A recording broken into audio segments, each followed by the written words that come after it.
Dating in Your 50s, Part 4, Clarity, Walking Away and Choosing Yourself. Welcome back to The Struggle Continues, the only podcast brave enough to say, sometimes the red flags aren't subtle, so I have to laminate it. If you made it to Part 4 of Dating in Your 50s, congratulations! You have reread text messages like you were decoding FBI files, convinced yourself he's just bad at texting, Googled attached style at 1:17 a.m. and said out loud, I'm not crazy, to an empty kitchen. But this episode, this is where the delusion ends. This is where clarity shows up. Not in a dramatic thunderstorm, not in a Beyonce playing in the background. No, clarity shows up while you're in Costco. You're comparing paper towels, and suddenly your brain goes, why are we stressed about a man who doesn't even know your middle name? And you just stand there holding bounty, reevaluating your entire emotional life. Because clarity in your 50s doesn't scream, it whispers, girl, this is embarrassing. Not embarrassing like shame, embarrassing like you're too grown for this. You survived marriages, divorces, raising kids, careers, menopause, and at least 3 identity reinventions. And now you're letting Antonio, who isn't good at labels, disturb your peace? No. This episode is about the moment you realize you're not confused, you're just tolerating nonsense. And something in you finally says, I would like to unsubscribe. No exit speech, no dramatic Instagram quote, just peace. Today we're talking about the moment it clicked. So let's get into it. Clarity rarely arrives during a big fight. It doesn't come when someone slams the door. It doesn't come when there's a dramatic betrayal. It doesn't even always come when there's obvious disrespect. Clarity comes in silence. It's subtle. It's when you notice you're explaining yourself too much. You're justifying your needs. You're rehearsing conversations in your head before having them. You're shrinking to avoid being too much. And suddenly you're tired. Not physically tired, soul tired. And there's the difference. Have you ever sat across from someone and realized you are performing? You're choosing your words carefully. You're downplaying your intelligence. You're softening your boundaries. You're pretending you don't care about consistency. And then one day, mid-sentence, something in you says, I don't want to do this anymore. That's clarity. It's not anger. It's alignment. And here's what changes in your 50s. You don't confuse discomfort with excitement anymore. Butterflies? Sometimes that was anxiety. Intensity?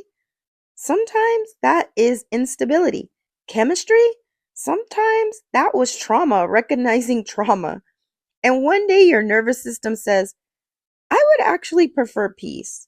That's growth. Walking away in your 20s looks like long texts, dramatic speeches, you'll regret this, blocking and unblocking. Walking away in your 50s looks like this. This isn't working for me. And then silence. No TED Talk, no courtroom closing argument, no 7-page explanation, because you're not trying to win. You're trying to rest. The quiet power, you don't block angrily. You mute peacefully. You don't stalk their social media. You genuinely lose interest. And let me tell you something radical. The opposite of love is not hate. It's indifference. And indifference doesn't scream. It exhales. Why is this hard? Walking away quietly requires one thing: self-trust. Because no one clapped, no one validated you, there was no dramatic betrayal to justify leaving. You just left because it didn't feel good. That's it. And for many of us, especially women over 50, that feels illegal.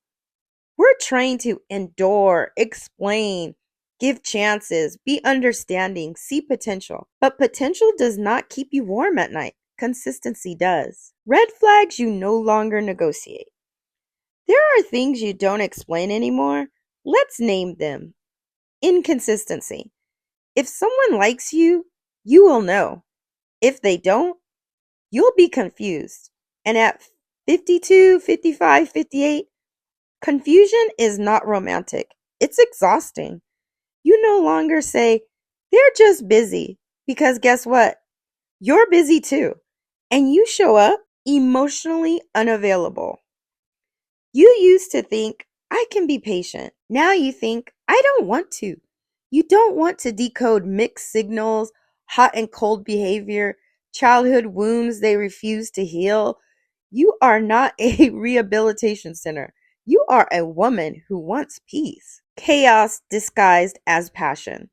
Let's talk about this one because that intensity, the late night talks, the dramatic confessions, the I've never felt this way before used to hit. Now you're asking, do you have a therapist? Passion without stability is just stress in a cute outfit. And you are retired from stress. Let me ask you something gently.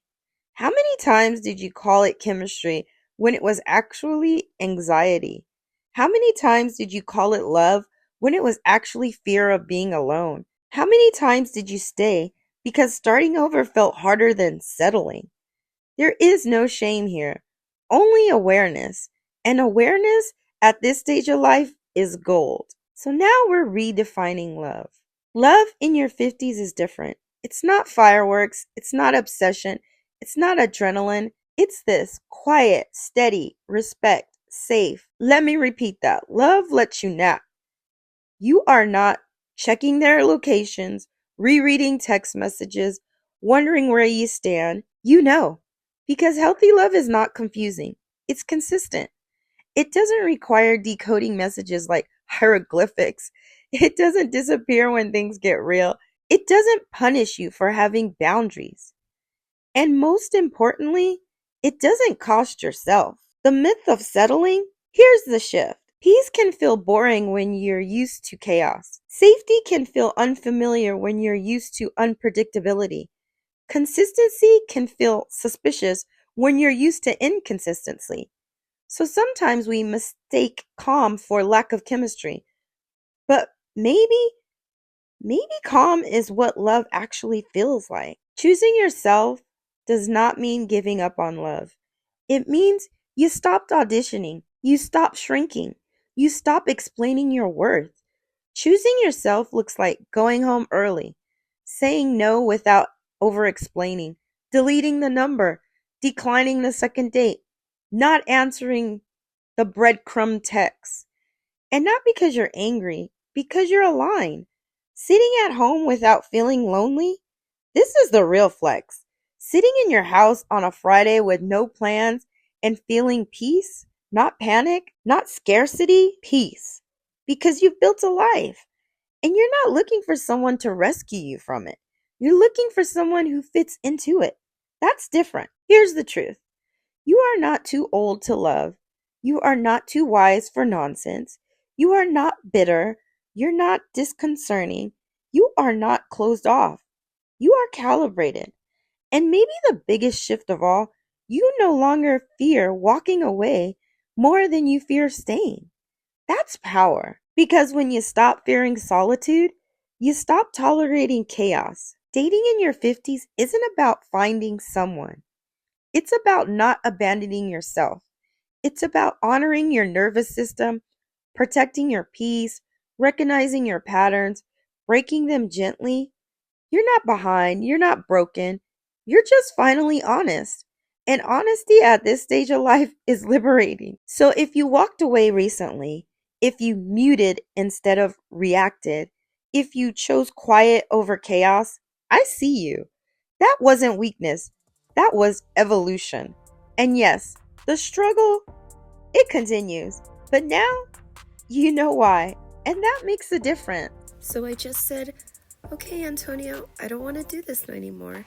And that was it. Just like that. Okay, my emotionally evolved but slightly nosy friends. Thank you for listening to The Struggle Continues. I'll be here next week. Lord knows what I'm going to talk about, but I'm staying consistent and I'll still be here. Bye!